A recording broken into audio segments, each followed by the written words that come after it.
सब जन में एक बीज से सबकी मिट्टी एक, मन में दुविधा पड़ गई, हो गए रूप अनेक, हो गए रूप अनेक। ब्रह्मांड चल रहा विधान से, पर इंसान हुआ विद्रोही। टूटा जीवन सूत्र यहाँ, तभी जग में हुई तबाही।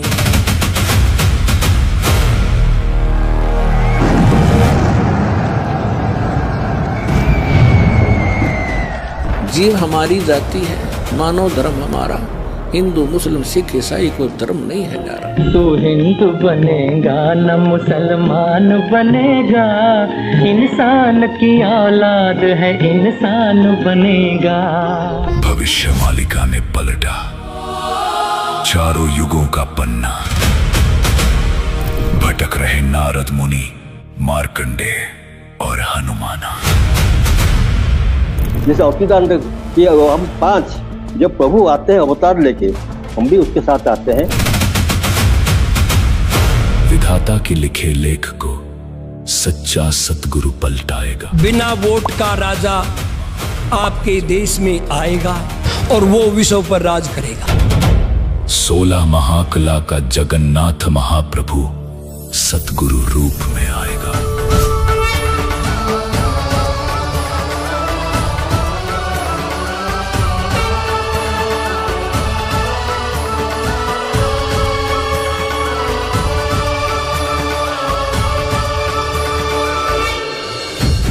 ब्रह्मा विष्णु महेश भी कर्मों के जाल में बंधे हैं। अब आ चुके हैं धरती पर, जगन्नाथ महाप्रभु की शरण में खड़े हैं।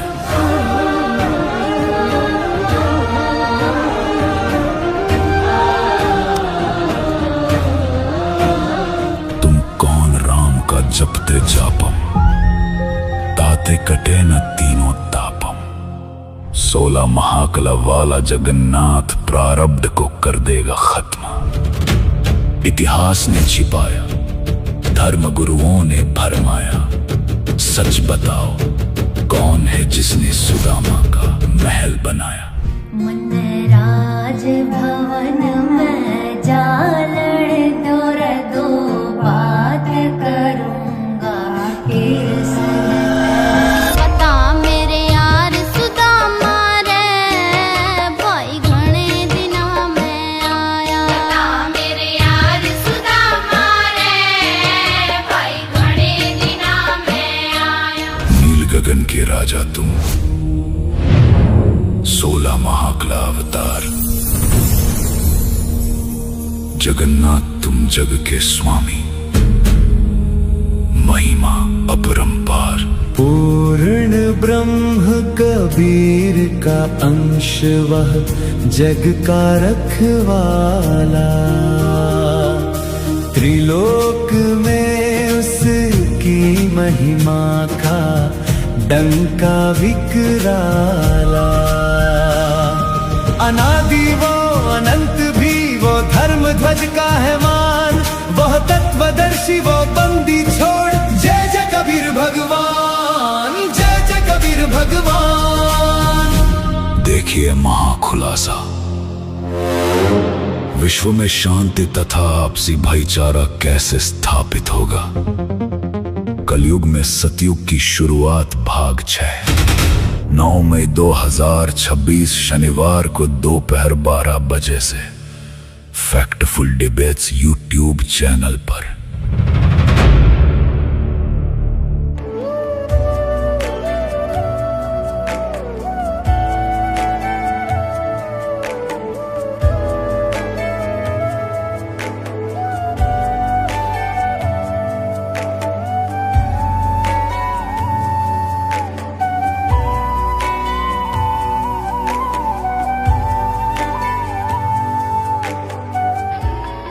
प्रभु राम देव भगवान अल्लाह खुदा ईश आदि नाम एक ही शक्ति के हैं।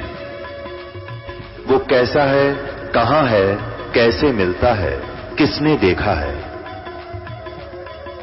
ये प्रश्नवाचक चिन्ह पूर्ण रूप से हटाने के लिए अवश्य सुनिए जगत गुरु तत्वदर्शी संत रामपाल जी महाराज के अमृत वचन, सर्व पवित्र धर्मों के पवित्र शास्त्रों के आधार पर। सत साहिब दर्शकों, मनुष्य अपने जीवन में असली शांति और संतोष की खोज में सभी देवी देवताओं की साधनाओं को अपनाता है और फिर भी न उसे शारीरिक सुख मिलता है और न ही मानसिक शांति, जिस वजह से वह नास्तिकता की ओर चला जाता है।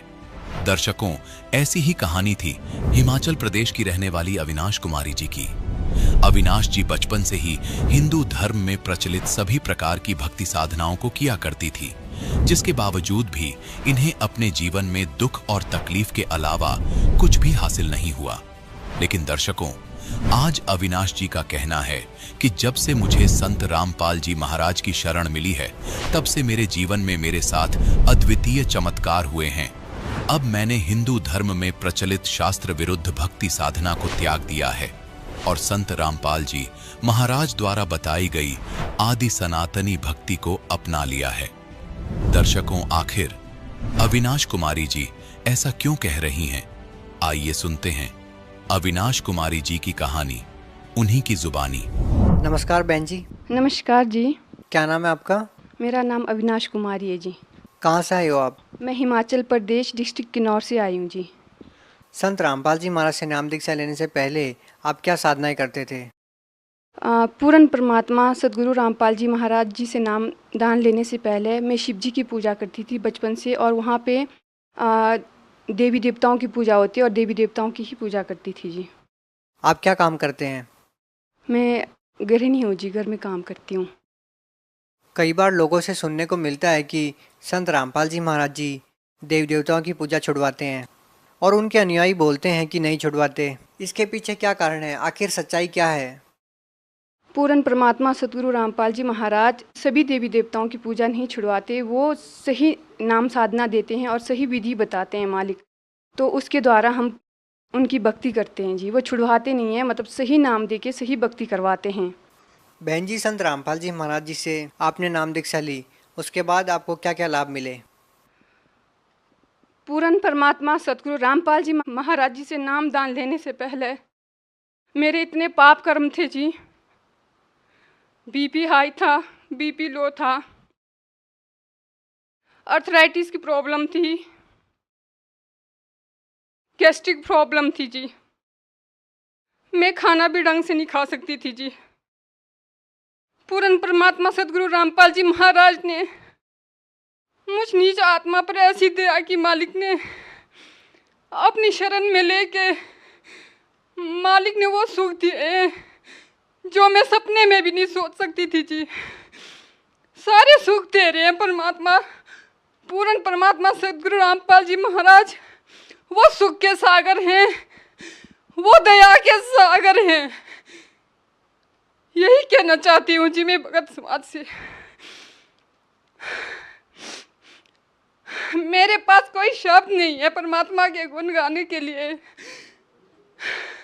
वो सुख के सागर हैं, वो दया के सागर हैं जी। बहन जी, आप संत रामपाल जी महाराज जी को पूर्ण परमात्मा बता रहे हैं, ऐसा क्यों? देखो जी, परमात्मा ने हमारे को शिक्षित बनाया हुआ है। हमारे जो पवित्र ग्रंथ हैं उसमें परमात्मा प्रूफ दिखा रहे हैं, प्रमाण दिखा रहे हैं मालिक। तो भगत समाज अति अच्छी तरह से निर्णय कर सकता है कि क्या सही है और क्या गलत है। मैं यही कहना चाहती हूँ जी।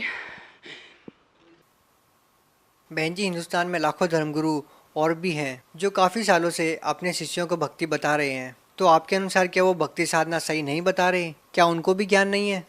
नहीं जी, उनको ज्ञान नहीं है, वो सही ज्ञान नहीं बता रहे हैं जी। वो शास्त्र अनुकूल साधना नहीं बता रहे हैं, जो शास्त्रों में लिखा हुआ है उसके अनुसार नहीं बता रहे हैं। वो मनमाना अपना आचरण बता रहे हैं जी। बहन जी, आप हिमाचल प्रदेश से बिलोंग करते हैं और हिमाचल को देवताओं की नगरी भी कहा जाता है। आपने हिमाचल से इतना दूर जाकर हरियाणा में संत रामपाल जी महाराज से नाम दीक्षा क्यों ली? हम देवी देवताओं की पूजा करते थे, फिर भी इतने दुखी थे जी, इतने दुखी थे, कोई भी लाभ नहीं हो रहा था जी। ना ही शारीरिक लाभ हो रहा था, ना ही मानसिक लाभ हो रहा था, ना ही आत्मिक शांति मिल रही थी जी। तो भैया ने बताया कि ऐसे ऐसे पूर्ण परमात्मा 600 साल पहले धरती पर आए थे, सह शरीर आए थे और मालिक सह शरीर गए थे। ये बात मेरे मन को छू गई जी। बाकी ज्ञान तो हमारे को कुछ भी नहीं पता था जी, हम बिल्कुल ज़ीरो थे जी। 2013 में मालिक ने 16 अगस्त 2013 को दया की सदगुरु रामपाल जी महाराज जी ने, तो हम बरवाला आश्रम में आए जी। वहाँ आके नाम दान दी परमात्मा ने। तो उसके बाद मालिक ने जब प्रूफ दिखाए, प्रमाण दिखाए ग्रंथों में, तो हमारे को यकीन हो गया कि पूर्ण परमात्मा सदगुरु रामपाल जी महाराज ही हैं जो गुरु के चोले में आए हुए हैं जी। बहन जी, जिस प्रकार से आप कह रहे हो कि आपका संत रामपाल जी महाराज जी में इतना गहरा विश्वास है, वो आपको शास्त्रों के अनुसार भक्ति साधना बता रहे हैं, समाज के अंदर कुरीतियों को खत्म कर रहे हैं, आप क्या कहना चाहेंगे? पूर्ण परमात्मा सदगुरु रामपाल जी महाराज जो शास्त्र विधि साधना बता रहे हैं, मालिक जो ज्ञान दे रहे हैं, तो मेरी भगत समाज से यही प्रार्थना है कि टीवी पर जो प्रोग्राम आता है मालिक का, उसको देखें और जो बुद्धि दी है, मालिक ने शिक्षा दी है, उससे सही गलत का निर्णय करें जी। आपको क्या लगता है संत रामपाल जी महाराज जी विवादों में क्यों रहते हैं?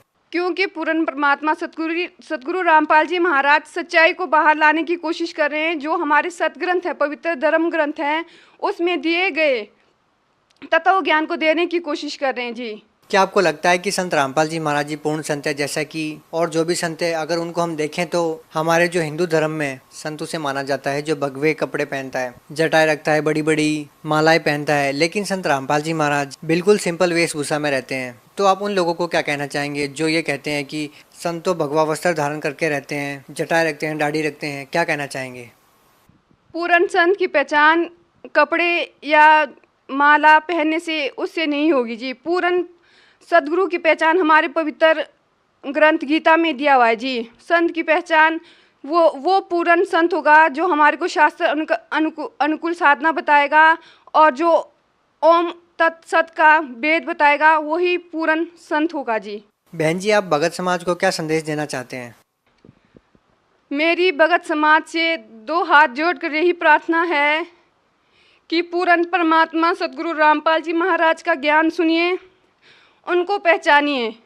ज्ञान को सुन के जो मालिक ने शिक्षा दी है, उससे सही गलत का निर्णय करिए। कौन सही ज्ञान दे रहा है और गलत ज्ञान दे रहा है, जल्दी से जल्दी परमात्मा की शरण में आइए और अपने इस जीवन को भी सफल बनाइए और मोक्ष की प्राप्ति कीजिए। बहुत बहुत धन्यवाद जी।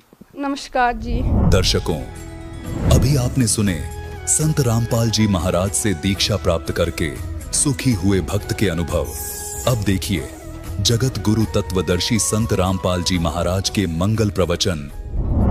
जहां ब्राह्मण लोग नहाया करते थे, वहां मुसलमानों को अलाउड नहीं था स्नान करना उस गंगा में, और मुसलमान लोग इस गंगा की गणी परवाह भी ना करा करते नहान को विशेष, क्योंकि उनके उस इतिहास में है ही नहीं।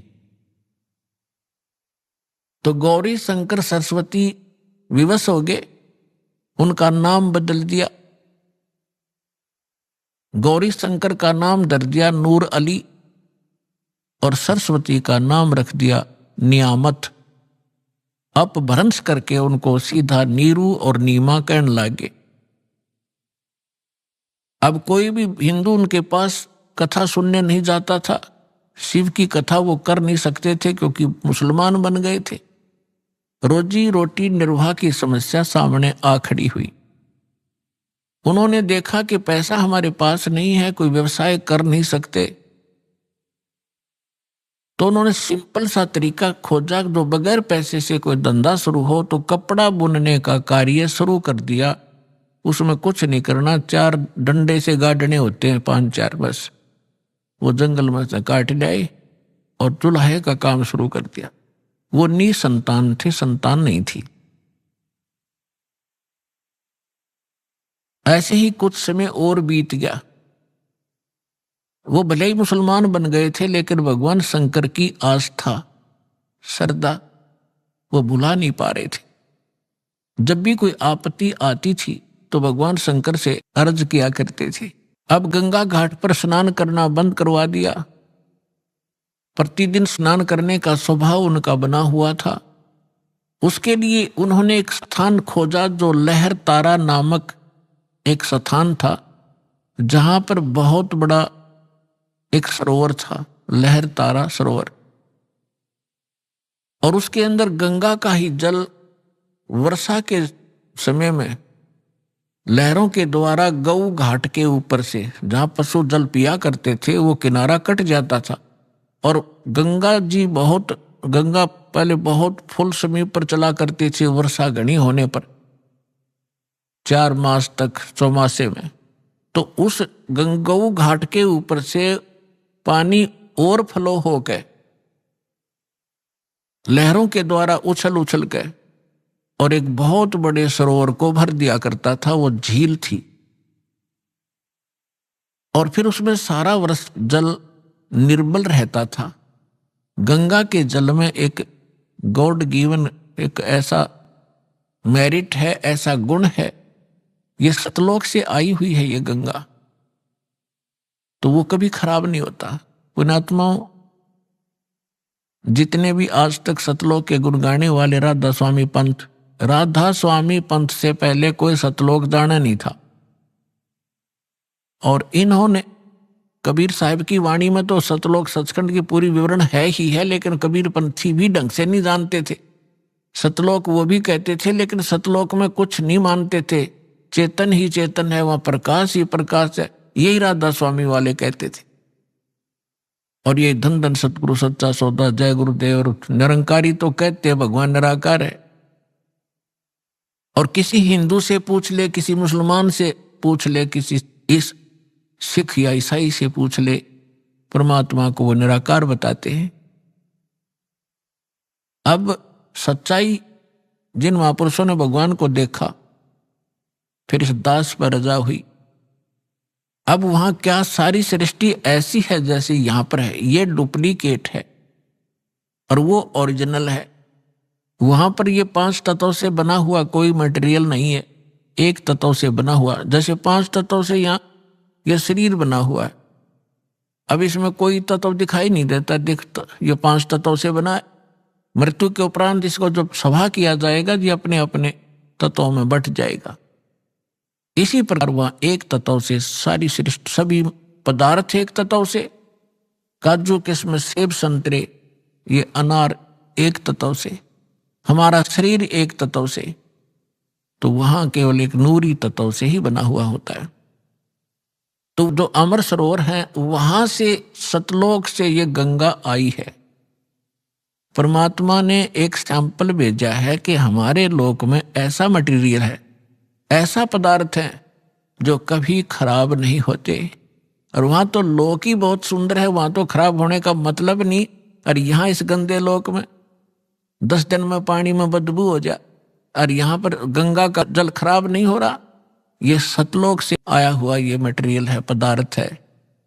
तो ऐसे दूधों की नदियां वहां सरोवर भरे हैं, दही के सरोवर भरे हैं, वहां पर शहद के सरोवर भरे हैं, हर तरह के पदार्थ हैं। और सदाबहार फल हैं, सदाबहार वृक्ष हैं, सदाबहार वहां पर ये बेल बूटे हैं, लता हैं। तो पुण्यात्माओं, प्रसंग चल रहा है, वहीं पर आते हैं। तो नीरू नीमा सुबह सुबह उठ करके प्रतिदिन उस लहर तारा नामक तालाब में स्नान करने के लिए जाने लगे। रूटीन बना हुआ था, गर्मी का मौसम था, ज्येष्ठ सुदी पूर्णमासी, गर्मी का मौसम। और उस दिन परमात्मा अपने वचनानुसार, जैसे सुदर्शन जी से कहा था, बेटा तू चिंता ना करे, मुझे टाइम तो कितना लगे तेरे माता पिता को मैं पार करूंगा। जिस कारण से वो बोला भगत सुदर्शन यहाँ की इच्छाओं को त्याग सका, नहीं तो उसके गल में या एक फांसी और गल गई थी। यही बहुत थी उसको यहाँ काल के लोक में फंसाने के लिए। लेकिन पुण्यात्माओं, परमात्मा कहते हैं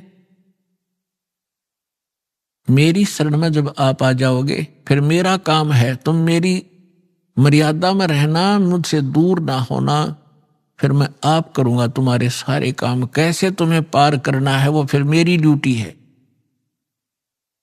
अब जैसे परमात्मा ने एक फार्मूले बताए हैं, द्वार धनी के पड़ा रहे, धक्के धनी के खावे, 100 काल झकझोल ही पर द्वार छोड़ ना जावे।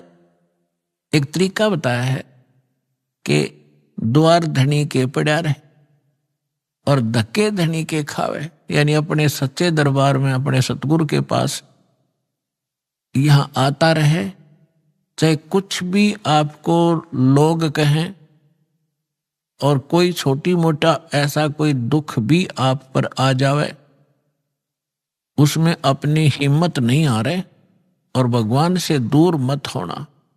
इसलिए कहते हैं द्वार धनी के पड़ा रहे और धक्के धनी के खावे। सतलोक यानी आश्रम में आता रहे जाता रहे, छोटा मोटा कोई उक चुक हो भी जा, हिम्मत नहीं आ रहे।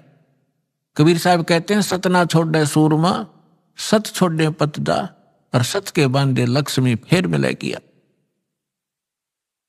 फिर फार्मूला बताया है कि द्वार धनी के पड़ा रहे, धक्के धनी के खावे, 100 काल झकझोल ही पर द्वार छोड़। तो परमात्मा भी और भी कहते हैं कि जो जन मेरी शरण है, जो एक बार मेरी शरण में आ गया और गुरुद्रोही हुआ नहीं, फिर उसको मैं छोड़ूंगा नहीं, पार करके ही छोड़ूंगा, समय कितना लग जाए। जो जन मेरी शरण है ताका हूं मैं दास, और गेल गेल ला गया फिरूं जब तक धरती आकाश। तो पुण्यात्मा, अब परमात्मा ने अपना वचनानुसार उनको निकालना था। यदि वो ब्राह्मण बने रहते, उनमें अभिमान की कमी नहीं थी, और जहां अभिमान है वहां भगवान मिल नहीं सकता उन व्यक्ति को। आज से 600 वर्ष पहले ब्राह्मण वर्ग एक बहुत ही उच्च कोटि के माने जाते थे। इनको हमारे क्षेत्र में दादा नाम से पुकारा जाता था, चाहे छोटा सा बालक हो, और बहुत बड़ी महिमा थी इनकी। उस समय परमात्मा ने पहले तो उनकी वह मरोड़ काटी, वो बनाए मुसलमान, उस ब्राह्मण कुल से हटाया। अब वो बेशक मुसलमान बने हुए थे, लेकिन वो तो एक सिंपल मैन थे, गुजारा करते थे अपना, जैसे भी नमाज नमूजों ने बता दी वह कर रहे थे, लेकिन अंतःकरण उनका टूटा हुआ था, उनके अंदर कोई अभिमान नहीं था। तो परमात्मा ज्येष्ठ सुदी पूर्णमासी संवत 1455 सन 1398 को ब्रह्म मुहूर्त में, ब्रह्म मुहूर्त कहते हैं सूर्य उदय होने से लगभग 1.5 घंटा पहले। यहाँ थोड़ा सा प्रसंग और सुनाना अनिवार्य है कि स्वामी रामानंद जी एक ब्राह्मण थे। वो काशी के अंदर अधिकतर ब्राह्मण लोग जो थे वो ऊत भूत की पूजा करते और करवाते थे। सदग्रंथों, वेदों और पुराणों से वे दूर चले गए थे। उस महापुरुष ने आकर के वहां पुनः वेदों का, पुराणों का आदि श्रीमद् भगवत गीता का प्रचार करना शुरू किया, जैसा उनको नॉलेज था। उन्होंने 1400 ऋषि बना रखे थे अपने चेले। उनको संत रूप में उनका एक पहचान बना रखी थी। वैष्णव परंपरा से जो दीक्षित होते हैं वो सारे उनको बाह्य आडंबर करवा रखे थे। लंबा तिलक लगाना, गले में एक तुलसी के मनिये की एक माला डालना, ओनली तुलसी के लकड़ी का एक मनिया होता है। इस प्रकार के आप लक्षण वाले को वैष्णव संत बोलते हैं। तो 1400 वैष्णव संत बना रखे, वो जगह जगह प्रचार किया करते थे। और जैसे रामानंद जी ने उनको साधना बता रखी थी, वो साधना भी किया करते थे। उन 1400 ऋषियों में से एक ऋषि थे अष्टानंद ऋषि, और वो प्रतिदिन उस लहर तारा तालाब के ऊपर जाकर स्नान किया करते थे। और वहीं वो जंगल सा था, आसपास वन थे, पहले वन जंगल तो बहुत होते थे सभी जगह। वहां बैठकर वो सुबह सुबह स्नान करके अपने गुरुदेव जी द्वारा बताई गई साधना को वहां घंटों किया करते थे और प्राकृतिक सौंदर्य का आनंद भी लेते थे, शांत वातावरण में करते थे। उधर से अष्टानंद जी स्नान करके अपनी साधना करने के लिए मृगछाला बिछा के और बैठे थे। परमात्मा सतलोक से आए सशरीर एक शिशु रूप धारण करके, उनके शरीर का इतना तेज था, अष्टानंद जी ने देखा कि ऊपर से कोई प्रकाश का गोला सा आ रहा है। जो ही ऊपर को नजर उठाई, उसकी आंखें परमात्मा के उस बॉडी नूर को सहन नहीं कर सकी, आंखें बंद हो गई। जैसे हम सूर्य की ओर कभी देख लेते हैं गलती से, तो सूर्य के प्रकाश को हमारी चरम दृष्टि सहन नहीं कर पाती, हम आंखें बंद कर लेते हैं। आंखें बंद करने के बाद हम क्या देखते हैं कि सूर्य का आकार प्रकाश रहित एक गोला सा अलग दिखाई देता है, और जिधर भी हम करते हैं वैसे ही उधर ही वो दिखाई ही देता रहता है।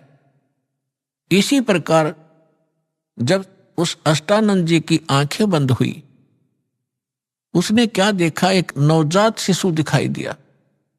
प्रकाश रहित शरीर था उस बॉडी का, प्रकाश युक्त तो था ही, जैसे सूर्य प्रकाश युक्त तो उस समय भी था, लेकिन उसके बाद केवल उसका प्रतिबिंब ही दिख रहा था।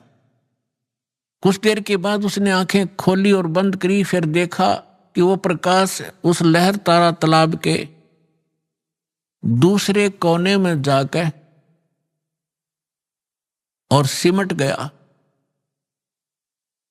और उसकी आंखों के सामने जो प्रतिबिंब था वो एक बच्चे का सामने घूम रहा था।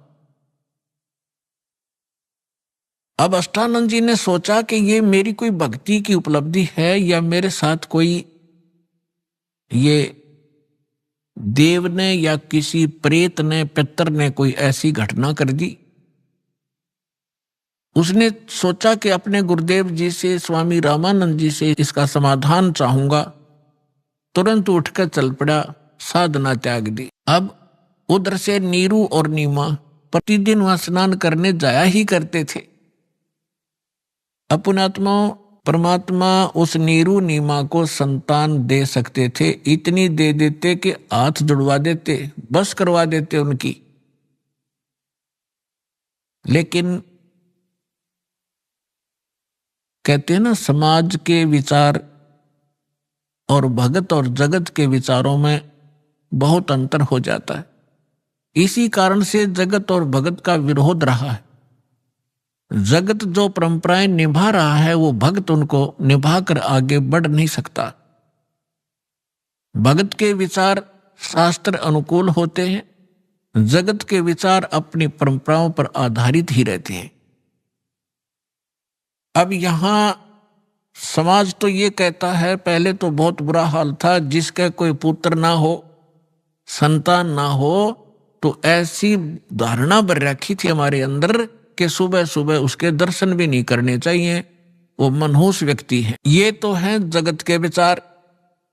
और हमारे सूक्ष्म वेद में परमात्मा का दिया ज्ञान वो क्या कहता है कि जिनका संतान नहीं है वो बहुत ही खुशकिस्मत वाले व्यक्ति हैं।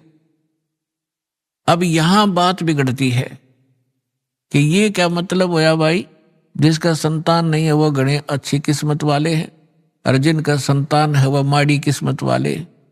ये 100% सत्य है। लेकिन जो भक्ति नहीं करते वो चाहे संतान वाले हों और चाहे बिना संतान वाले हों, दोनों ही कर्महीन हैं। और जो शास्त्र अनुकूल भक्ति त्याग कर मनमाना आचरण भक्ति भी कर रहे हैं तो भी यूजलेस है, वो भी कर्महीन है। शास्त्र अनुकूल साधना परम संत से प्राप्त करके फिर चाहे संतान वाले हों और चाहे ना संतान वाले हों, दोनों ही खुशकिस्मत है। अपने आत्मा इस अध्यात्म ज्ञान को अच्छी तरह समझना। अब बिना संतान वाले क्यों खुशकिस्मत हैं? पुण्यात्माओं, परमात्मा का उद्देश्य आपको इस गंदी दलदल से निकालना है। और आपने जो ज्ञान सुना है, जो परंपरा और जो विचार सुने हैं, उस दलदल में फंसे रहने के ही सुने हैं, और उन्हीं को आप फाइनल और सत्य मान बैठे हो। एक बार सुखदेव ऋषि जी 12 वर्ष तक अपनी मां के गर्भ में रहे। वो बाहर नहीं आए क्योंकि गर्भ के अंदर बच्चे को अपने पूर्व जन्म के संकट और आने वाले इस जन्म में जो लिखे हुए हैं वो सारे याद रहते हैं कि के दुख आएंगे तेरे ऊपर बाहर जाते। जिस कारण से उसने गर्भ से बाहर नहीं आया, वो 12 वर्ष के बाद ब्रह्मा विष्णु महेश तीनों ने आकर उससे कहा, सुखदेव तू बाहर आ जा, ये परंपरा खराब मत कर। तब उसने कहा था कि आप के अंदर से निकल रहे ये तीनों गुण या त्रिगुणमयी माया बाहर आते ही अचेत कर देती है, शुद्ध बुद्ध भला देती है। आप अपनी माया को रोको। अब इन्होंने कहा कि देखो, इस माया को रोकना हमारे बस की बात नहीं है। ये तो हमारे अंदर गुण भर दिए भगवान ने, लेकिन हम कुछ क्षण के लिए सांस घोट सकते हैं, नहीं तो हमारा शरीर फट जाएगा। ये इतनी देर तक, बस इतनी देर, फ्रिक्शन ऑफ सेकंड हम इसको रोक सकते हैं। तब सुखदेव जी ने कहा, आप इतनी देर रोक दो।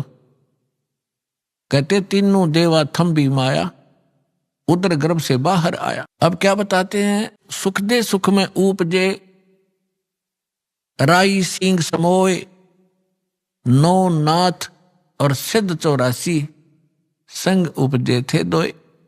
अब हम और प्रकरण ना बढ़ा करके आपको जो उद्देश्य है उसको सुनाते। पुण्यात्माओं, सत्संग ध्यान सुना करो। आप कोई 2000 किलोमीटर से आ रहा है, कोई 1500 किलोमीटर से, कोई 800 किलोमीटर से, कोई 500 से, कोई 400 से, और यहां आकर भी आपकी अटपट खटपट नहीं मिटती, फिर आने का फायदा क्या हुआ? अरे 2-2.5 घंटे हम फिल्म देखा करते पहला, जब इस मार्ग पर ना लगे थे।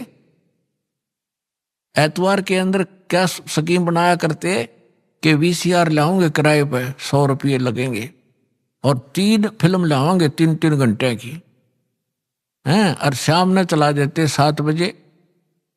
सारी रात आंख पाड़े बैठे रहते, ना नींद आती, ना उठ कर जानने जी करता, 9 घंटे। तो कोई, और वो जब बैठे रहते, अरे भगवान का अमृत बरसे, 5 मिनट में इधर उधर भागना शुरू कर दे, वो काहे के भगत है। ठीक है किसी कोई, क्योंकि यहाँ रोगी ज्यादा आते हैं, दुखी बहुत। आज कोई सुखी नहीं है संसार में, वैसे तो पहले भी नहीं था, पर ईब तो कर टूट रहा सबके ऊपर। तो यहाँ प्रधानमंत्री बना बैठा और कोई न कोई बीमारी लिए फिर रहा, वो भी तो किसी ना किसी रोग से वो ग्रस्त है, और भयंकर रोग है उसके। ठीक है, उसका ट्रीटमेंट करने वाले साथ साथ रहते, इसलिए वो थोड़ा घिसट रहा है। तो कहने का भाव ये है, वो बात अलग है, कोई बीमार है वो जाओ, बाथरूम भी जाना पड़ सकता है उसको, और कोई जड़ी बूटी लेने भी जाना पड़ सकता है, लेकिन ज्यादातर ध्यान दो सत्संग सुनने। आज जो प्रसंग चल रहा है कि सुखदेव जो था वो बाहर आया, बाहर उसको आने से उस माया का प्रभाव नहीं बना, और उसको अपने भविष्य की याद बनी रही और पिछला इतिहास याद रहा। जब वो 12 वर्ष की उम्र का मां के गर्भ से निकला, मां के गर्भ से निकला जब तो छोटा था, बाहर निकलते ही वो एकदम 12 वर्ष की आयु जितना शरीर उसका एकदम उभर गया। तो क्या, अब सुखदेव ऋषि के पिता थे वेद व्यास जी। वेद व्यास जी ने देखा कि बेटा हो गया, और उसको पता चलते ही वो दौड़ा दौड़ा आया। तब तक सुखदेव उठकर चल पड़ा। व्यास जी ने कहा कि हे बेटा, हे पुत्र, बैठ जा, रुक जा। तब उसने कहा, देखा नहीं अपने पिता की ओर, चलते चलते कह रहा है कि एक लेवा एक देवा दूतम, ऋषि जी कोई किसी का पिता नहीं पूतम, ऋण संबंध जुड़ा एक ठाठा, अंत में सब 12 बाटा। सुखदेव ने कहा कि ऋषि जी, ना जाने कितनी बार तू मेरा बाप बन लिया, और ना जाने कितनी बार मैं तेरा बाप बन चुका हूं। ये बुरा झंझट है। ना जाने ये कितने युगों से आप और हमारा संस्कार उलट पुलट चल रहा है। अब के मैं इससे पीछा छुड़वाऊंगा और यदि मैं आपको देखूंगा तो मेरी ममता आप में बन जाएगी। यूं कहकर के वो पिछले संस्कार से उसकी कोई बैटरी चार्ज थी, उसमें आकाश में उड़ जाने की सिद्धि पूर्व जन्म के संस्कार से थी। वो आकाश में उड़ गया, आगे जाकर अपनी और नाल काटी और पत्ते पुत्ते लपेट के जंगल में घूमने लग गया। ये लंबी कथा है, हम उस प्रसंग पर आते हैं कि एक लेवा एक देवा दूतम और कोई किसी का पिता नहीं पूतम। पुणात्मा और परमात्मा का ज्ञान है, ये किसी डूम बाट के गीत नहीं है। यदि आपने अध्यात्म मार्ग को ग्रहण करना है और यहां भी सुखी होना है और सतलोक चलना है, तो जो ज्ञानदास आपको बता रहा है उसको हृदय में संभाल लेना। अब क्या बताना चाहता हूं कि जैसे आज कोई आपका पुत्र है, कोई पुत्री है, ये पिछले संस्कार से है। एक बेटा ऐसा है, पिता कमा रहा है, जोड़ रहा है, उसके लिए मर रहा है और वो गुलछर्रे उड़ा रहा है, शराब पी रहा है, गाड़ी खरीद ली है और 10 मित्रान बिठा के होटलों में जाकर दारू पीता है, मांस खाता है और पिता बैठकर रोता है। तो उस पिता ने पिछले जन्म में उस बेटे का ले रखा था, कोई किसी ने कभी रिश्वत ली होगी या कोई धोखा करके कोई अटपट किया होगा, अब वो पूरे करके छोड़ेगा। एक कथा है, एक किसान था, उसकी पत्नी, एक पुत्र होने पर पत्नी की मृत्यु होगी। उसने दूसरा विवाह कराया, उससे एक पुत्र हुआ, फिर दोनों ही मर गए। अब बड़े पुत्र का विवाह हो चुका था, छोटा पुत्र उससे 10-15 वर्ष अंतर था, छोटा था। अब क्या हुआ, जो बड़ा पुत्र था पहली पत्नी से और छोटा पुत्र था वो उससे उनसे काफी उम्र में छोटा था। छोटे वाला बीमार हो गया, इतना रोगी हो गया, कुछ पैसे भी लगाए लेकिन वो इलाज नहीं हो पा रहा था। किसी ने बताया कि वहां ले जाओ, एक बहुत बड़ा वैद्य है लेकिन पैसे लेगा 5,000 रुपये। उस समय 5,000 रुपये आज के 50 लाख के बराबर। तो उन्होंने सोचा, दोनों पति पत्नी ने विचार किया कि क्यों ना इसको किसी प्रकार से इसकी मृत्यु करा दें, विष दे दें, तो उसके पति और सारी संपत्ति अपने पास रह जाएगी, इस वाली भी। उन्होंने ये विचार करके स्वयं तो हत्या करने की सोची नहीं, एक डॉक्टर से बात कर ली, वैद्य से, कि भाई आप ऐसे करो, इसको विष दे दो। उसने कहा मैं 500 रुपये लूंगा और किसी का शक भी ना होगा, 2-4 दिन दवाई देता रहूंगा और फिर मैं इसका काम तमाम कर दूंगा। अब उसने 500 रुपये लिए उस समय, उन्होंने सोचा 500 में पीछा छूटा ही तक। तो उसने 500 रुपये लेकर उसको विष दे दिया, वो लड़का मर गया। तो ग्रामीणों ने, रिश्तेदारों को पता था कि भाई बहुत दिनों से बीमार चल रहा था, मृत्यु होगी, बात समाप्त हुई। और वो दोनों पति पत्नी खुशी का ठिकाना नहीं, बड़े भाई का और उसका भाभी का। 1 वर्ष के बाद उनका एक पुत्र प्राप्ति हुई और गुणा खुश हो गए कि सारी संपत्ति के वारिस बन गए। अब उस इकलौता पुत्र उसको खूब अच्छा घी दूध खिलावे, लाड से पाले पोसे। घने दिनों में वो गाभरू हो गया, जवान हो गया। युवा होते ही उसका विवाह कर दिया। विवाह होने के उपरांत कुछ समय के बाद वो लड़का रोगी हो गया। अब पहले तो भाई था, उस पर पैसे लगाना अनिवार्य नहीं समझा। अब पुत्र बीमार हो गया, उसको ना जाने कहां कहां ले गए, जिसने जो मांगा वही दिया। यहां तक कि आधी जमीन को भी सेल करना पड़ गया, वह भी बेच दी। लेकिन लड़के का जो स्वास्थ्य गिरता ही चला गया और अस्थि पंजर की तरह चारपाई पर पड़ा पड़ा अंतिम सांस गिने। उसका पिताजी साथ बैठा था। उस लड़के ने कहा कि भाई साहब, अपने पिता से बोला, भाई साहब मेरे कफन और लकड़ी की तैयारी कर। अब उस व्यक्ति ने सोचा बच्चा ज्यादा रोगी हो गया और एकी बैकी बात कर रहा है। उसने कहा, बेटा मैं तेरा बाप हूं, मैं तेरा पिता हूं। वो बोला, लड़का बोला, तू मेरा पिता नहीं, तू मेरा भाई है। और सुन, मैं तेरा वो भाई हूं जिसको तूने विष देकर मारा था। और भले पुरुष, मेरा हिसाब बराबर हो लिया, आधी जमीन तूने बेच दी मेरे इलाज पे। अब मेरा तेरा लकड़ी और कफन का हिसाब बैलेंस है, वो तैयारी कर ले बस चुपचाप। अब वो हक्का बक्का रह गया, उसने अपने किए कर्म की याद सारी आ गई। तो उस व्यक्ति ने कहा कि भाई साहब एक बात बता, ठीक है मैंने जैसा जुल्म किया, क्योंकि तो इकलौता पुत्र, आगे संतान नहीं, मेरा तो कुल नाश भी हो गया। लेकिन एक बात बता, हमने तो जो बुरा किया फल मिल गया। अब ये तेरी पत्नी है, इसने क्या बुरा किया था, अब जिंदा जलाई जाएगी तेरे साथ, क्योंकि उस समय सती प्रथा थी, पति के साथ पत्नी को कंपलसरी जला दिया करते जिंदा। तब उसने लड़के ने कहा कि वो वैद्य कहाँ है जिसने मुझे विष दिया था। उसके भाई ने बताया कि वो आपके 4 वर्ष बाद अचानक हार्ट अटैक होकर मर गया था। तो उसके लड़के ने बताया कि ये वो मेरी पत्नी वो वैद्य है, अब यह जिंदा फूकी जाएगी।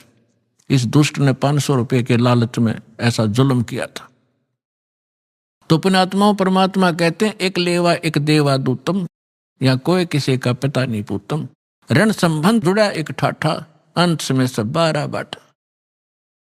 अब जो प्रसंग चल रहा था कि जिनके संतान नहीं है वो उनका बैलेंस खत्म हो गया है, किसी के साथ संस्कार उलझ नहीं रहा, उलझेड़ा नहीं रहा उनका। और हमारे समाज में ऐसे ये लोक वेद दंत कथा ऐसी बना रखी है कि जिसका संतान नहीं उसका के जीना, उसकी शकल भी ना देखो। अपने आत्मा, जो बहन और जो भाई जिसका संतान का संयोग नहीं है, यानी वो कति क्लियर है, उनका कोई एक दूसरे से लोन नहीं है।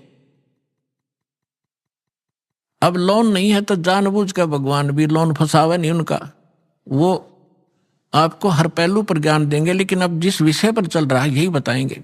अब जैसे क्या होता है, इंसान तो कुछ दिनों के बाद संतोष कर लेता है कि भाई चलो भगवान ने जैसा संस्कार दिया हमारे भाग्य में ना होगा, लेकिन बहन उसकी पत्नी को संतोष नहीं होता। अगर होता है तो अड़ोसी पड़ोस के रिश्तेदार की माताएं बहनें आकर उसको जीर्ण नहीं देती, कोई ना कोई आकर आटपकेगी, आवेगी मनमाने कोई उधारा सामान मांगने और चर्चा चलावेगी नो कि बहू का कोई बालक नहीं हुआ, ये भगवान एक जातक तो चाहिए था, बता के जीना बिना संतान के क्यों कर टाइम पास करे। तो वो ना चाहते हुए बेचारी दुखी हो जाती है उनके आपस की वार्ता सुन के, तो उसको प्रबल प्रेरणा हो जाती है चाहे हुक एंड क्रुक किसी प्रकार भी बालक हो, और बालक संस्कार में है नहीं तो उसकी अंत में तड़फ उस माई की जिसके बालक नहीं होते, इससे वियोग में मर जाती है। भगवान एक मेरा संतान होती तो संसार समाज में भी सुखी होती, औरों की तरह मेरा भी इज्जत होती, वो मर जाती है। इस काल ने ऐसा जुल्म कर रखा है हमारे साथ। अब कहते हैं जिस भी इच्छा को लेकर मरता है ये काल फिर उसकी बिरान माटी करता है, उस बहन को अगले जन्म में वो कुतिया बनावेगा और फिर न्यू कहेगा ले तू नरी संतान जाम ले, 8 कट्ठे पैदा कर ले, अब छक ले पैदा कर करके क्यों दुखी हो रही थी। अब परमात्मा कहता है इस झंझट से पीछा छुटवा लो। अगर आप समाज को देखकर चलोगे भक्ति मार्ग पर नहीं चल सकते। हमने परमात्मा पाना है, सतलोक जाना है, तो जैसे भगवान रखे ऐसे ही रहना। अब थोड़ा सा यहाँ प्रसंग और बताना पड़ेगा, क्योंकि प्रथम बार जो भक्त आते हैं जिनका संतान नहीं है उनको कुछ संतोष तो इस उदाहरण से होगा, लेकिन वो चिंता ना करें। यदि आपने यो उलझेड़ा करवाना है तो वो भी कर देंगे भगवान, क्योंकि आप शरण में रहना, उनको मालूम है कि शरण में रहेंगे तो वो उस संस्कार को जो मालिक जोड़ेगा वो फिर अपने ही हिसाब से उनको पार भी कर देगा। जैसे अभिदास ने कहा था कि परमात्मा की शरण में जब आ जाते हैं भगवान फिर कहता है कि तुम मेरे अनुसार चलते रहना, फिर मैंने देखना तुमको कैसे पार करना। जैसे सुदर्शन जी की इच्छा बन गई कि मेरे माता पिता पार हो जब बात बने। अब हालांकि उनका कोई संस्कार नहीं था, वो चले गए थे, कोई कुतरू बन रहे थे कि गधा बन रहे थे। परमात्मा ने वो भी स्वीकार किया, बेटा तुझे पार करने के लिए मैं यह भी तेरी समस्या हल करूंगा। तो इसीलिए जिनका संतान नहीं है, पर जब घड़िए पहले तो कोशिश करेगा भगवान कि ना फंसे इस अड़ंगे में और नहीं मानेंगे, तो फिर वह भी समस्या आपकी संतान वाली भी यहाँ खूब हल होगी। थोड़ा सा उदाहरण दे दूं। एक बहन, वैसे तो बहुत से ऐसे उदाहरण है यहाँ पे, जिनके 10-10, 15-15, 20-20 वर्ष तक विवाह हुए को हो गए थे, संतान नहीं थी। अब यहाँ सत्संग सुनकर जाते हैं तो उनका मन शांत हो जाता कि ना हमने संतान चाहिए नहीं। और वहां जाओ संसार में वो जान दे इंजेक्शन ला दें, अब वो फिर बेचैन हो जा बहन, तो फिर आते डिमांड वो ही करे। बहुत बार समझाया उनको, लेकिन आखिर में परमात्मा ने उनको फिर वो अगे दिल टूटेगा कि तो और जा फंसेंगे किसी नालायक आदमी का। अभी आपने सुने संत रामपाल जी महाराज के मंगल प्रवचन। आइए अब सुनते हैं संत रामपाल जी महाराज से नाम दीक्षा लेकर सतभक्ति करके अद्भुत लाभ प्राप्त करने वाले अनुयायी के विचार। दर्शकों, इंसान अपने जीवन में सभी प्रकार की पारंपरिक भक्ति साधनाएं करता है और हर वो रास्ता अपनाता है जो उसके धर्म में लाभदायक और मोक्षदायक बताया जाता है, लेकिन फिर भी अक्सर उसे बीमारियां और परेशानियां घेर लेती हैं। ऐसा इसलिए होता है दर्शकों, क्योंकि वह शास्त्र विधि को त्याग कर मनमाना आचरण कर रहा होता है। दर्शकों, ऐसी ही कहानी थी दिल्ली के रहने वाले राजू जी की। राजू जी ने सच्ची भक्ति की खोज में वर्षों तक मंदिरों और गुरुद्वारों में माथा टेका, अनेक तीर्थ यात्राएं की और अनेकों मंत्रों का जाप किया, लेकिन फिर भी इन्हें न तो शारीरिक सुख मिला और न ही मानसिक शांति मिली। लेकिन दर्शकों, आज राजू जी का कहना है कि जब से मैंने संत रामपाल जी महाराज से नाम दीक्षा ली है, तब से मेरी जिंदगी पूरी तरह से बदल गई है। दर्शकों, आखिर राजू जी ऐसा क्यों कह रहे हैं? आखिर राजू जी संत रामपाल जी महाराज को भगवान क्यों बता रहे हैं? आखिर इसके पीछे की सच्चाई क्या है? आइए सुनते हैं राजू जी की कहानी, उन्हीं की जुबानी। सर नमस्कार। नमस्कार भाई। सर क्या शुभ नाम है आपका? राजू दास। राजू दास जी, कहाँ से आए आप? जी भजनपुरा नेहरू बिहार दयालपुर से आए हैं जी। सर संत रामपाल जी महाराज से कब जुड़े आप? मेरे को 3 साल हो गए जी नाम लिए हुए। सर संत रामपाल जी महाराज की शरण में आने से पहले आप क्या भक्ति साधनाएं करते थे? सर जी मैं कांवड़ लेने जाता था, देखा देखी सबके साथ में, मंदिर भी जाता था, हनुमान जी की भी पूजा करता था, और जो घर वाले करते थे देवी देवताओं की पूजा वो करता था, उनमें आस्था रहती थी मेरे को। मगर मेरे को संतुष्टि नहीं मिलती थी। जब मैं कांवड़ लेने गया तो कांवड़ लेके आया तो फिर मैं जल चढ़ाया, तो मैंने कहा ये तो क्या नाम है, इतने दूर से आए हम, जल लेके आए और इनमें थकान हो गई पैरों में। फिर जल चढ़ा के उसके बाद में मेरी थकान उतरी नहीं, तो मेरे मन में एक विचार पैदा हुआ। मैं कहा ये तो ना काम भगवान का नहीं है। अगर मान लो हमने जल ले आया और जल ला के चढ़ा दिया तो उसके बाद में दर्द नहीं होना चाहिए पैरों में। तो मैं इसी बात में तो और सारा मतलब कि अपने आप में कन्फ्यूज रहता था। मैं सोचता था यार ये तो कोई मजेदार का काम नहीं है, ये तो कोई भगवान कोई और है। मेरे अंदर एक क्रिया जागती थी, मगर उसकी मेरे को जानकारी नहीं मिलती थी।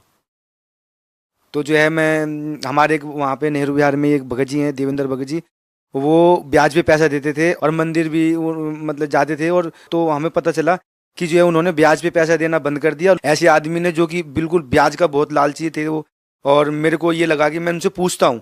तो उनसे पूछा तो उन्होंने मुझे बताया कि मैं संत रामपाल जी महाराज की शरण में जा चुका हूँ और मुझे अब उनका ज्ञान मिला है। उस ज्ञान के आधार से ब्याज लेना और क्या नाम है लोगों को सताना ये पाप है। अगर अगर हम करेंगे तो हम 84 लाख में चले जाते हैं और इसी तरीके से हमारा जन्म मृत्यु भी लगी रहती है। तो मैंने कहा ये तो मेरे को भी ऐसा होना चाहिए, क्योंकि मैं भी जन्म मृत्यु से छुटकारा चाहता हूँ। तो मैंने उनसे कहा फिर कैसे कैसे होगा? तो उन्होंने कहा कोई बात नहीं, मैं तुम्हें ज्ञान गंगा दूंगा, उसको पढ़ना। तो मैंने कहा ठीक है जी, ज्ञान गंगा दे दो। तो उन्होंने मेरे को ज्ञान गंगा दी, फिर पढ़ी मैंने। तो मैं अनपढ़ था, मैं पढ़ नहीं पाता था, क्योंकि मेरे को का कपई का रिपैरा ऐसा तो पढ़ लेता था, मगर पूरा नहीं पढ़ पाता था। तो मैं एकदम ही जो है पढ़ते पढ़ते उसको जो है मतलब कि जो है मालिक भगवान से कहता था, मैं कहा भगवान अगर मैं पढ़ा होता तो मैं बहुत जल्दी पढ़ लेता। तो मैं जो है ना उसको जो है पढ़ता रहा रोता रहा, मगर मैं पढ़ा लिखा नहीं हूँ, और कोई मेरे लिए वो पढ़ के भी नहीं देता था। मेरी घरवाली थी, वो पढ़ी लिखी थी। मैंने उसको कहा पढ़ने के लिए, तो एक दो पेज पढ़ी उसने और कहने लगी ये तो मेरे समझ से नहीं है, पता नहीं क्या इसमें क्या पढ़ रहे हो तुम, इसे हटाओ, तुम अपना काम करो। मैंने कहा नहीं भाई, मैं तो इसकी पुस्तक को पढ़ूंगा, क्योंकि मुझे जीने मरने से छुटकारा चाहिए। मैं कहा भाई मैं तो पढ़ूंगा। तो वो कह रहे तुम्हें पढ़ना तो पढ़ो। तो मैं पढ़ता रहा, फिर ऐसे ही एक दिन रोने लगा। तो मैंने कहा हे भगवान, अगर मैं पढ़ा लिखा होता तो मैं जल्दी पढ़ लेता। तो मालिक की एक ऐसी दया हुई कि मेरे पे एक ऐसी किरणें सी लगी, और उस किरणों से मुझे लगा कि मतलब कि कोई मेरे अंदर कोई आके मतलब कि जो शक्ति दी मेरे को पढ़ने के लिए, वो शब्द मेरे खोल दिए सारे। जैसे आधा सा आधा ना बना हुआ होता है, वो मेरे समझ में नहीं आती थी। तो वो मतलब जैसे कि ऋषि लिखा हो या कैसे, तो उस चीज को ऐसी एक दया हो गई कि मैं उस पुस्तक को मैं पढ़ लिया पूरी।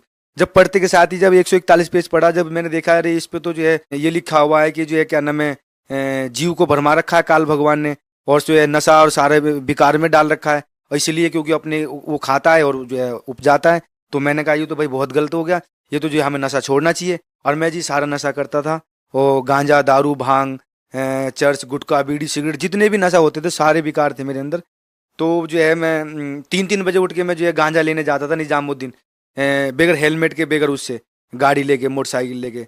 और मेरी घरवाली लड़ती थी, मैं कहता मैं देख तुझे छोड़ दूंगा मगर मैं नशा नहीं छोड़ूंगा, ठीक है जो भी है। मेरे घर वाले खूब कहते रहे, मैंने घर पे भी जो है मैं घर जाना बंद कर देता था नशे में, मगर मैं नशा नहीं छोड़ पाया।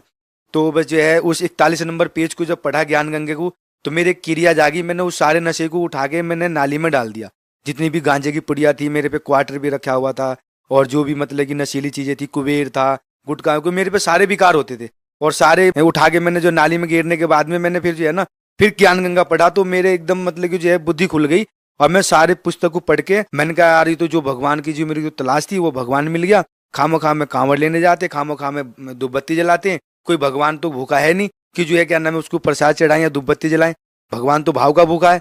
मगर यार ये तो जिसने भी ये ज्ञान गंगा छापा वो तो बहुत अच्छा आदमी है, उनसे मिलना है। तो मैं तो सिर्फ मिलने गया था, क्योंकि मुझे कोई पता भी नहीं था, मुझे इस चीज का ज्ञान भी नहीं था कि गुरु क्या आ रही है क्या, मुझे कोई वो तो ऐसा था नहीं, क्योंकि 27-28 साल की उम्र है मेरी अभी, और उससे पहले मुझे ज्ञान नहीं था, 24-25 साल का था। तो मैं तो ये सोचता था कि मैंने सिर्फ ये देखा कि मैं जाके देखता हूँ कि जो जिन्होंने ये ज्ञान गंगा छापी है वो कैसे हैं, वो कौन है। तो मैं पता निकाला, तो जो है पता चला मेरे को कि बरवाड़ा में जिला हिसार में जाना है। तो मैं पता निकाल के पहुंचा, देवेंद्र जी से ही मैंने पता लिया, तो उन्होंने लिख के दिया मेरे को, मैं पहुंच गया। वहां देखा तो वहां तो एक ऐसा वो माहौल था कि जैसे कि मान लो एक सतलोक जिसे परमात्मा बताते हैं, ऐसा माहौल था एकदम। वहां पे मेरी मेमोरी चिप खो गई थी, वो मिल गया, फोन खो गया, वो मिल गया। तो मैंने कहा यार ये तो अगर हम बाहर कोई चीज खो जाती है तो मिलती तो है नहीं, यहाँ सब कुछ मिल रहा है, और खाने का इतना बढ़िया व्यवस्था देसी घी में। और मैंने कहा ये तो आनंद, बहुत मजा आया मेरे को। मैंने कहा भाई ये तो जो है, तो मैंने वहां से पूछा, मैंने कहा जी यहाँ क्या क्या हो, मुझे ऐसे ऐसे नाम लेते हैं। फिर मैंने नाम लिया वहां से। संत रामपाल जी महाराज जी जो थे वो जब आए दर्शनों के लिए, तो जब दर्शनों के लिए आए तो सारे श्रद्धालु लाइन में लगे हुए थे, मैं भी लगा हुआ था। तो जब परमात्मा सदगुरु रामपाल जी महाराज जी आए तो उनके चेहरे पे इतनी तेज की चमक थी, मैं देखते ही मतलब कि ये सोचा, मगर भाई भगवान तो यही है। ये तो मैं जो है मैं तो खामो खामे इधर उधर जाता था। तो फिर वो वहां से मैं जो है नाम दीक्षा लेके आया, और नाम दीक्षा लेके फिर मैं अपनी भक्ति कर रहा हूँ। सर जो सदभक्ति संत रामपाल जी महाराज ने आपको दी है, उसको करने से आपको क्या लाभ मिला? भगत जी जब वहां से नाम दीक्षा लेके आया तो उससे पहले मैं गांजा दारू भांग जो पीता था, तो उसके अनुसार मेरे टीबी हो गई थी। मेरे नाक से खून जाना, मेरे मुंह से खून जाना, खांसने पे खून जाना, प्लस लैट्रिन के रास्ते भी मेरे खून जाता था। और ये मेरी मम्मी डिस्पेंसरी में काम करती है, वो लेके भी गई थी। तो एक हॉस्पिटल में, जब हमारे दयालपुर में एक वो है टीबी का ही वहाँ पे इलाज होता है, तो वहाँ वो जब लेके गई तो वहाँ पे वो डॉक्टर ने कहा कि तुम्हारे टीबी हो गया है, और तुम नशा और ये जो है क्या नाम है नशा नहीं करोगे, और जो है ये दवाई चलेगा आपके, जो है मतलब कि जो कोर्स करना पड़ेगा, मतलब कि जो है 6 महीना 8 महीना जो भी बता रहे थे वो। तो मैंने कहा जी ठीक है। तो फिर जो है मतलब कि वहाँ से जब मेरे को दवाई लेके आया, तो मुझे आश्रम में जब मैं दोबारा गया जी आश्रम में, तो वहाँ पता चला कि जो है भगत बताते थे कि मेरा तो ये बीमारी ठीक हो गया, मेरे तो कैंसर ठीक हो गए और मेरे तो जब पथरी निकल गई। तो मैंने कहा ऐसे कैसे? क्योंकि भाई गुरुजी से प्रार्थना करनी पड़ती है।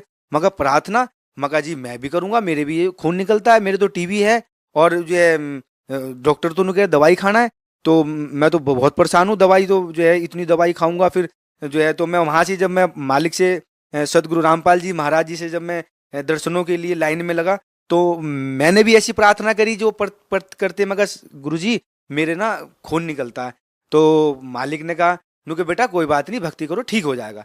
तो जो परमात्मा ने कहा कि भक्ति करो ठीक हो जाएगा, तो मैं उसी टाइम ही ठीक हो गया, बिल्कुल ऑलरेडी ऐसा ठीक हो गया कि मेरे को ऐसा लगा कि जैसे शरीर के अंदर जैसे कि करंट सा महसूस होता है, जैसे बिजली का तार छूती है ना, तो ऐसा करंट सा लगता है। तो जब मालिक ने सर पे हाथ रखा तो कुछ ठीक हो जाएगा, तो मैं ठीक हो गया जी वहीं पे ही।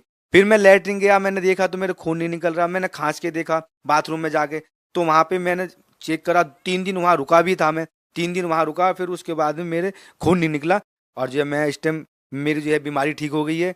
प्लस जो है क्या नाम है, मेरी लड़की हुई थी, लड़की जो है वो खड़ी नहीं हो पा रही थी। लड़की जो है, लड़की के लिए जो है डॉक्टर कहने लगे भाई ये तो 3-4 साल के बाद खड़ी होगी, इसके पैर बहुत कमज़ोर हैं और ये है। तो उसकी माँ चिंता करती थी। तो मैंने कहा जब मालिक जब मेरे टीबी ठीक कर सकते हैं तो मेरी लड़की को भी मतलब कि जो है चला सकते हैं। तो मेरी लड़की बहुत कमज़ोर थी, 2-3 किलो की थी, मतलब जो है जब वो 2 साल की हो गई थी, जब भी वो मतलब हल्की थी, बहुत पतली सी थी, अभी भी हल्की है, मगर हाँ मालिक ने दया कर दी है। जब मैं फिर गया, फिर मैंने प्रार्थना करी, मैं कहा मालिक सदगुरुदेव, मगर जो है मेरी लड़की जो है खड़ी नहीं हो पाती और चल नहीं पाती है। सदगुरुदेव संत रामपाल जी महाराज जी ने बोला बेटा अपने बच्चों को नाम दीक्षा दिला दो और उसे जो है क्या नाम है यहाँ ले आओ, ठीक हो जाएगी। जब सदगुरुदेव महाराज जी रामपाल जी महाराज जी ने बोला कि जब यहाँ ले आओ, तो जब मैं घर आया तो मैंने देखा कि मेरी लड़की जो है खड़ी होके और जो धीरे धीरे चल रही थी।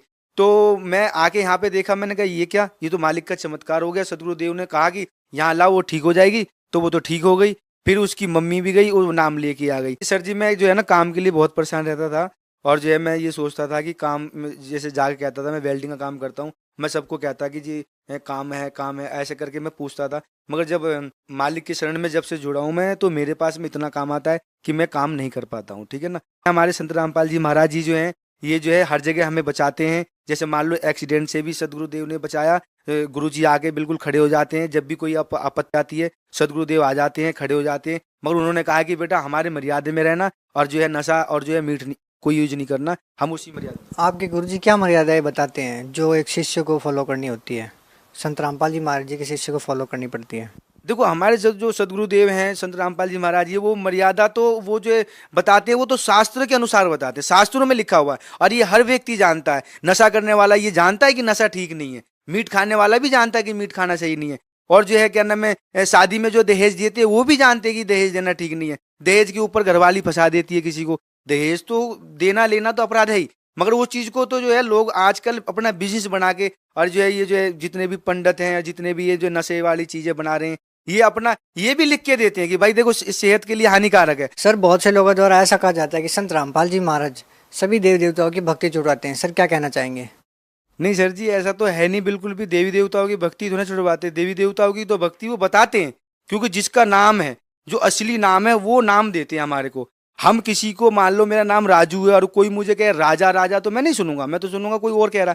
मगर जैसे मान लो कोई भैंस है, भैंस को अगर वो खड़ा है तो भैंस को करेंगे ना, भैंस भैंस, तो भैंस ही नहीं सुनेगा, भैंस को हुड़ हुड़ करते हैं। जैसे मान लो किसी भी कुत्ते को बुलाते, कुत्ता कुत्ता बोलेंगे तो नहीं आएगा, कुत्ते को पुचकारना पड़ता है, उसको पुचकारते हैं तो कुत्ता भगा हुआ आता है 2 मिला के। तो इस तरीके से जो ये देवी देवता है, इनकी तो भक्ति परमात्मा हमारे को इनका असली नाम बताते हैं जो शास्त्रों में लिखा हुआ है। मगर हम तो इनको कहते हैं शंकर जी हैं, दुर्गा जी है, माता जी हैं और वो है, तो इनसे कोई बेनिफिट नहीं है। बेनिफिट तो इनका जो असली नाम है, जो शास्त्रों में लिखा हुआ है इनका नाम। हाँ जी, जो मंत्र है वो लिखा हुआ है इनका, उन मंत्रों से अगर मालिक जो है करते हैं, तो हम तो जब मालिक ने जो हमें मंत्र दिया है, सदगुरुदेव जी रामपाल जी महाराज जी ने जो हमें मंत्र दिया है उसको हम करते हैं, तो हमारे सबको जो है, हमारे को तो उनकी भक्ति है सेम, उन्हें छुटाना तो है ना, उनको तो बल्कि बताते हैं। सर भगत समाज को क्या संदेश देना चाहते हैं? देखो मैं पूरे भगत समाज को, जैसे कि मान लो मैं अपने घर से लेके बाहर से, पहली बात तो पूरा घर है ये हमारे सारे भाई बहन है, हम तो ऐसा नहीं है। मगर ये जरूर है कि मैं सबको यही कहना चाहता हूँ कि जो है क्या नाम है, सदगुरुदेव जो संत रामपाल जी महाराज जी हैं, इनका जो है टीवी पे जो है सत्संग आता है उसको देखो, ज्ञान गंगा पुस्तक है उसको पढ़ो, ठीक है ना। और जो है फोन नंबर है इस पे अपने जो है SMS करके और घर पे मंगवा लो, फ्री में ज्ञान गंगा आएगा। इसको एक बार पढ़ के अपने शास्त्र से मिला लो, फिर उसके बाद में चाहे तुम किसी की भी पूजा करो, कैसे भी करो, कोई टेंशन नहीं, मगर एक बार मिला लो, क्योंकि ये जागृत करने के लिए आए हुए हैं। क्योंकि उनको इस टाइम किसी को भी नहीं छोड़ना। वो कह रहे हैं कि मैं सबको पार करूंगा, मगर पार जब भी करूंगा जब आप मीटर से तार लगाओगे। जब मीटर से तार लगा लोगे तो मीटर में लाइट आएगी, लाइट आएगी मीटर में तो पूरे घर में फिटिंग में लाइट आ जाएगी, फिर सारे काम हो जाएंगे, लाइट बल्ब सब जल जाएगा। तो इस तरीके से सदगुरुदेव जी जो हमारे कह रहे हैं कि जो है अपने आ जाओ और अपना कल्याण करा लो। क्योंकि जो भी जितने भी जैसे मान लो ये गुरु बने हुए हैं, ठीक है, कोई दिक्कत नहीं है, वो उनकी निंदा, वो तो कहते हैं कि निंदा नहीं है, वो तो उन्हीं की किताबों में बता देते हैं कि भाई ऐसे ये देखो तुमने ये लिखा है और इसमें ये कह रहे हैं, वो चीज को बताते हैं और वो साफ दिखाते हैं टीवी पे कि ये लिखा हुआ है। कोई अपनी तरफ से तो एक भी शब्द नहीं कहते हमारे गुरुजी।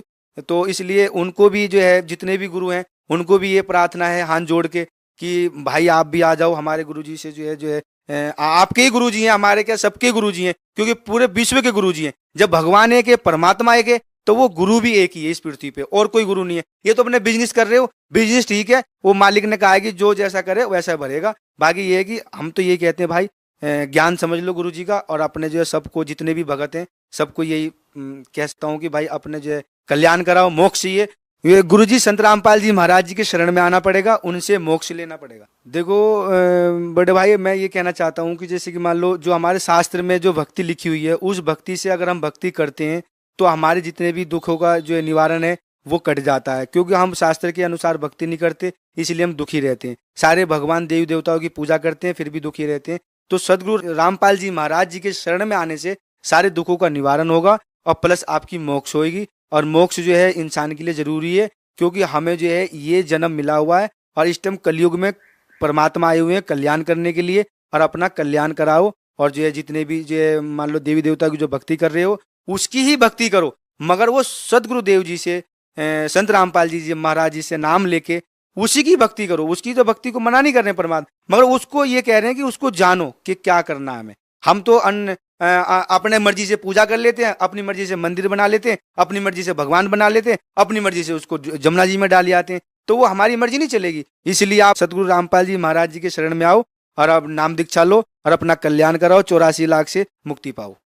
सर, जो साधक संत रामपाल जी महाराज से नाम दीक्षा लेना चाहता है या उनसे जुड़ना चाहता है, तो वो संत रामपाल जी महाराज से कैसे जुड़ सकते हैं? देखो, जब हमारे सदगुरु रामपाल जी महाराज जी ने आदेश दे दिए, हमारे जो भगत भाई हैं उनके जो है क्या नाम है, सब जो है हर जगह जो है नाम दीक्षा का वो है, उनके फ़ोन नंबर आते हैं। जो सत्संग जब आता है तो चैनल पे पीली पट्टी में फ़ोन नंबर है, उस पर SMS करके ज्ञान गंगा पुस्तक भी मंगा सकते हो। और उनसे फ़ोन करके पता करके आप अपने इलाके में हर जगह, दिल्ली, हरियाणा, पंजाब, UP, जहाँ भी जाना है आपको, अपने आस पास में ही ऐसा स्थान बना हुआ है जहाँ पे जो है नाम दीक्षा मिलता है। नाम दीक्षा जो है ले सकते हो आप। मगर कुछ कहते हैं कि पैसा, कोई भी पैसा नहीं लगना, किसी भी तरीके का कोई वो नहीं है, बिल्कुल निःशुल्क सेवा है। सब चीज़ आपको वहाँ से नाम दीक्षा मिलेगी। और प्लस जब आप वहाँ जाओगे तो आपका एक भाईचारा वाला व्यवहार होगा, जैसे और जगह नहीं होता। और जगह तो लूट मार है, बस जो ऐसे बोलते हैं जैसे कांटा मार दिया हो, कांटा चुभ दिया हो, मगर ऐसा नहीं है। हमारे प्यार से भाषा है और सारे भाई बहनों का नाता है। संत रामपाल जी महाराज जी से नाम दीक्षा लेके और अपना कल्याण कराओ। सर, बहुत बहुत धन्यवाद आप। सत साई।